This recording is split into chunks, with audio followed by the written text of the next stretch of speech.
విత్తనములు చల్లడానికి కర్షకుడు వెళ్ళాడు. అతడు చల్లుతున్న సమయంలో కొన్ని విత్తనాలు దారి పక్కన పడి తొక్కబడ్డాయి.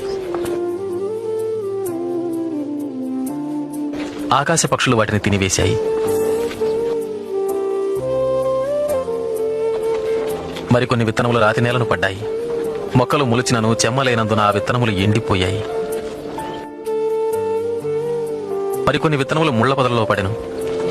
ముళ్ల పొదలు వాటితో మొలిచినందున వాటిని అణచివేశాను. ఇంకొన్ని విత్తనములు మంచి నేలను పడినవి. ఆ విత్తనములు మొలిచి పెరిగి నూరంతలుగా ఫలించెను. విత్తనము దేవుని వాక్యం. త్రోవ ప్రక్కన పడిన విత్తనములు ఎవరనగా వారు వాక్యం వింటారు, కానీ అపవాది వచ్చి వారి హృదయంలో నుంచి సందేశాన్ని దొంగిలించుకుపోతాడు. వారి నమ్మి రక్షణ పొందకుండాట్లు చేస్తాడు. రాతి నేలను పడిన విత్తనములు ఎవరంటే వారు వింటారు, సందేశాన్ని అంగీకరిస్తారు కూడా, కానీ వీరు లేనందున కొంతకాలం మాత్రమే నమ్ముతారు.